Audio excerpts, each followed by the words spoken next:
O ERP está mudando de papel.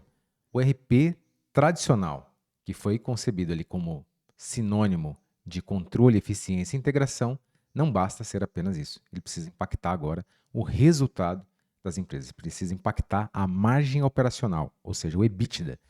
E para isso, ele precisa parar de ser o destino e ser o início da jornada de uma transformação digital nas empresas e também uma transformação num pavimento para inovação. Eu sou o Douglas Brito. Nesses quase 20 anos implementando ERP, especificamente SAP, no Brasil e no mundo, trago aqui para você uma visão hoje de reflexão sobre o fim do RP no modelo tradicional, que eu acho que esse fim foi muito tempo atrás, né? Esse final já passou, mas eu trago essa reflexão para que a gente possa entender para qual caminho a gente está indo com relação a negócios, a RP e tecnologia. Eu separei em algumas partes e a primeira parte que eu quero comentar é sobre o modelo, né? Esse modelo de RP tradicional que hoje ele já está na lona, ele está esgotado, ele já não é peça de um diferencial de negócio.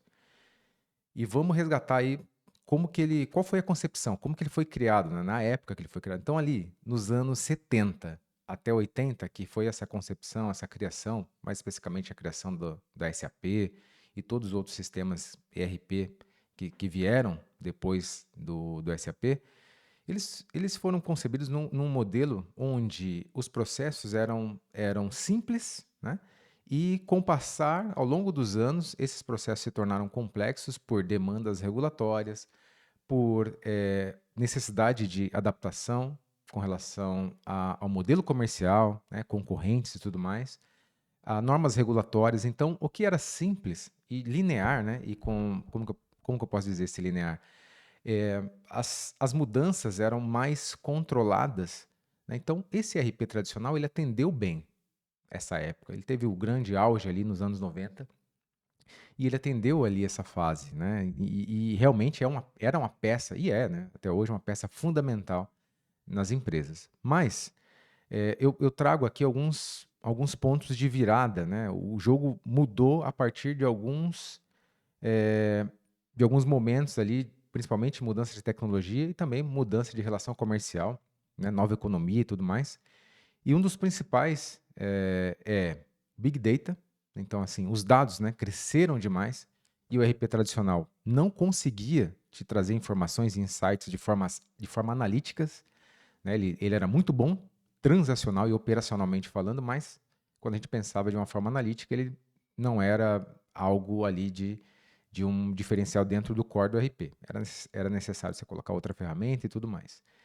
E também tem a questão da cloud computing, né? Do advento da computação em nuvem, com o que fez que você ganhasse mais escalabilidade, flexibilidade, inovação, né? Então, essas coisas, né, o Big Data, os dados crescendo, né, o advento da computação em nuvem e, por último, e não menos importante, a famigerada inteligência artificial, fizeram com que esse modelo, que já vinha ali, né, capengando, ele já vinha ali respirando por aparelhos, ali realmente tivesse o grande ponto de necessidade de mudança. Então, entendendo esse modelo tradicional, né, estampando, né, o significado desse ERP tradicional e colocando os pontos que oneraram esse modelo, Big Data, Cloud Computing e inteligência artificial, esse modelo ele não mais se sustenta. Ele não pode mais existir única e exclusivamente para controle, integração e eficiência. Ele precisa pavimentar outras coisas. E esse é o segundo ponto. Eu separei o outro ponto que eu coloquei aqui, era de controle para inteligência. Então, ele deixa de controlar e ele traz mais inteligência dentro do sistema. Mas como que ele faz isso? Ele faz isso se tornando peça ainda chave, né, da organização, mas de uma forma mais como se fosse um núcleo de inteligência, mas que outras ferramentas plugadas nele faz com que ele tenha, ele não, né? A empresa. Vamos sempre pensar na perspectiva da empresa. Porque o RP em si só, ele não entrega, ele não muda resultado, não tem ali um ponto relevante, determinante na vida, na relação comercial de uma empresa com o cliente. Às vezes sim, né? Dependendo do módulo, mas de forma geral, não, né? Ele está mais ali no back-office, ele impacta mais ali eficiência operacional, enfim, tem algumas coisas nesse sentido. Então ele precisa deixar de ser controle e eficiência para passar a ser ali um ponto de inteligência, né? Um canal de inteligência. Então, existem nas empresas ali, o dilema da evolução, né? O dilema da evolução. Porque se por um lado você tem a necessidade de readaptação de mercado, relação comercial, adaptação governamental e regulatória, por outro lado você traz o quê? Um problema para dentro de tecnologia, porque tudo isso você precisa endereçar de alguma forma para que tudo isso possa parar em pé ali num grande quadro, numa grande big picture. E isso é um dilema, porque você você precisa, na verdade, se alterar, né? Você precisa mudar, você precisa se adaptar à relação comercial. E por outro lado, você tem um sistema que impede com que você faça isso. Por quê? Porque você centralizou tudo nele. Você quase que desenvolveu um sistema interno dentro de um RP. E agora as relações comerciais imploram por mudanças na relação de negócio e você não consegue fazer isso. Porque você ali desenvolveu muita coisa dentro do seu RP, você impediu com que esse RP pensasse de forma elástica, né? E esse é um grande dilema que muitas empresas passam. E isso tudo, né, eu coloquei outro ponto aqui, que além desse dilema de evolução, se o seu RP, né, se o RP que você trabalha hoje, que você tem hoje, ele só registra dados, né, isso ainda é um ponto de um RP tradicional um modelo que não vai funcionar também mais, porque ele precisa parar de registrar, né, o passado, você precisa parar de olhar o passado dentro do RP e começar a olhar o futuro. E como você faz isso? Você faz isso realmente de uma forma incremental, colocando outras coisas, outros elementos dentro do ecossistema empresarial, né, dentro dessa topologia de sistema, para que você possa alcançar esses modelos. O que são essas coisas? É realmente trabalhar com dados de forma organizada, com contexto e tudo mais, trabalhar de forma preditiva, né? Pensar no futuro. Né? Como que. Um exemplo prático. Será que o câmbio tem relação direta, né? O impacto do câmbio tem relação direta no resultado, numa relação comercial? Como que eu consigo projetar isso, né, nos próximos 3, 5 meses, 2, 5 anos? Então, é isso que o RP precisa trazer. Né? O RP ou qualquer outra ferramenta plugada nele. E um outro exemplo prático, né? Assim, pô, será que se eu colocar um pedido de compra para esse fornecedor com algum insight externo dentro de um contexto preditivo, eu souber que esse cara está me atrasando há 3 meses, será que se eu comprar dele de novo vai impactar minha produção e, consequentemente, a entrega e satisfação do meu cliente final? Então, são alguns exemplos dessa antecipação de demanda que é fundamental hoje. Não basta mais o RP ali pensar em registros, né, em passado, em pagar, receber. Ele precisa projetar, ele precisa ajudar nas projeções futuras, porque é isso que vai ser o diferencial desse sistema.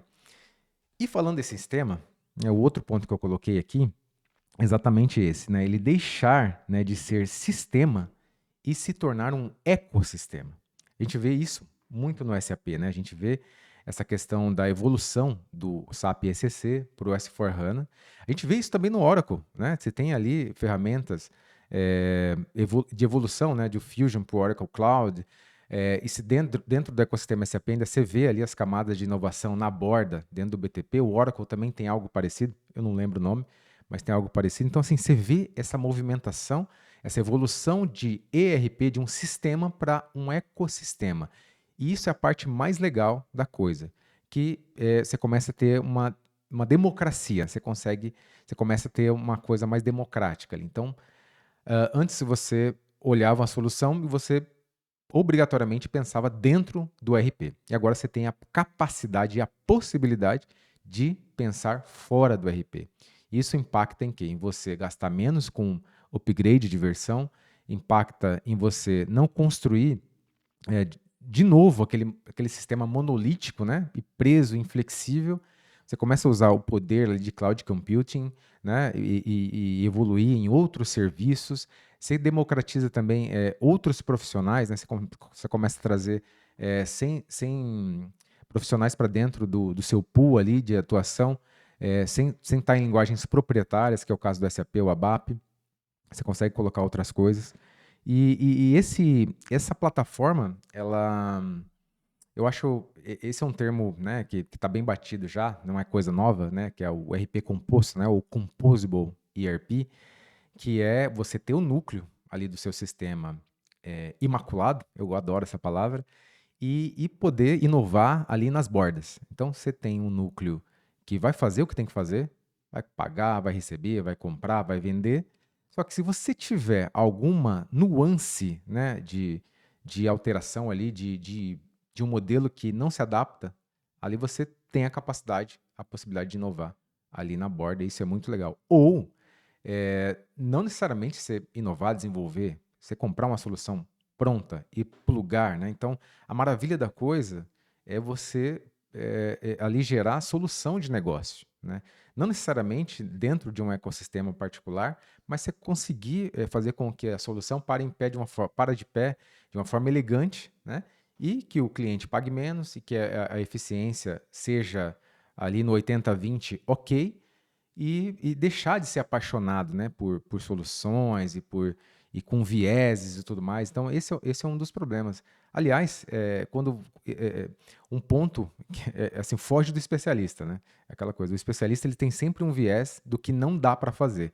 E quando a pessoa não é tão especialista e ela tem uma visão mais agnóstica, ela consegue pensar de forma sem viés, né, endereçar soluções ou pelo menos elencar pontos de reflexão que aí sim o especialista ele consegue olhar e avaliar e falar, puta, por aqui faz sentido, por aqui não faz sentido. Então, esse modelo ele acaba sendo muito usual hoje, né? Assim, eu vejo bastante empresas que têm dentro do seu modelo de arquitetura, ali onde a coisa acontece, para qual caminho as empresas vão indo, essa avaliação agnóstica, né? Esse é um modelo legal. Isso até posso depois gerar um conteúdo mais sobre isso, né? Então, assim, ele deixa de ser um sistema e passa a ser um ecossistema. E pensando em futuro, ele também deixa de ser um sistema orientado a menus complexos, árvores de menu, usuário assim, usuário não, né? Sistema difícil de aprender, né? O usuário tem dificuldade de aprender o sistema, porque tem toda uma linha, uma hierarquia, uma árvore ali de trabalho, né? Então, é, você sai desse menu complexo para prompt de comando. Esse é o futuro. Então, assim, quando a gente pensa em inteligência artificial dentro desse mundo de sistema corporativo, né, o ERP, o famigerado ERP, a gente está falando de prompt dentro do próprio sistema.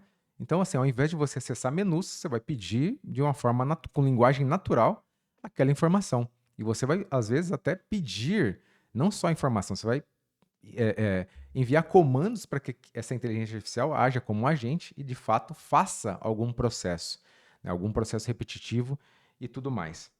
E a gente chega em determinado momento que essa eficiência, né, pensando em futuro, ela deixa de ser uma visão de upgrade, né? Você já não está mais pensando em atualização de versão, você está pensando num upgrade de visão, né? Acho que isso é mais importante do que um upgrade de versão. Diante desse cenário, eu acho, em minha opinião, né, olhando o contexto de negócio das empresas, participando de muitos projetos, na prática, eu vejo essa movimentação, sinceramente eu vejo. Ela é tímida, né? Ela é bem tímida. Ultimamente eu tenho inserido em alguns projetos aí globais. Eu vejo as empresas se adaptando, mas eu ainda vejo muita coisa que a gente está construindo para as empresas trabalharem igual 10 anos atrás. É também um dilema, né? Como você consegue atender os requisitos de negócio ali de uma forma tradicional e também gerar inovação.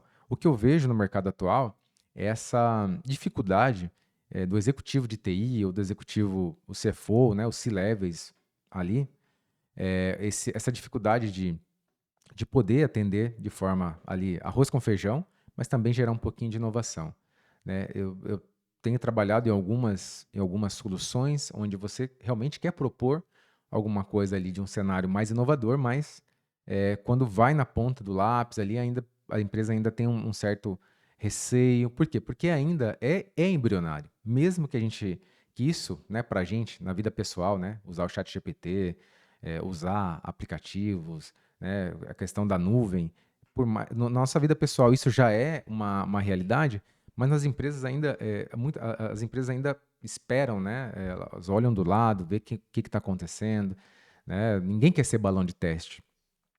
Mas, aos poucos, isso tá acontecendo, né? Então, nesses anos de implementação de RP, né, que a gente saiu aí de um modelo bem tradicional e a gente vê aí a evolução do próprio SAP de ECC para S/4HANA, que é exatamente isso, né? Ele sai de sistema para ecossistema.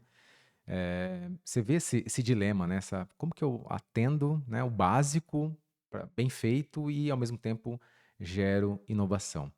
Então, eu diria que não é que o RP não é o fim do RP, mas o fim do RP tradicional, onde ele só olha passado, onde ele só está pensando em controle, eficiência e integração, que esse é o mínimo de se pensar, e agora ele tem que pensar de uma forma a pavimentar tudo isso e fazer com que a empresa atinja ali o seu próximo nível, né, o seu próximo passo. Se esse conteúdo fez sentido para você, se inscreve no canal, deixa seu like. Aqui a ideia é compartilhar conteúdos de negócio, de RP, tecnologia, da carreira SAP também, carreira dentro desse modelo tech nosso, mais corporativo, mais empresarial. E a gente se vê no próximo vídeo.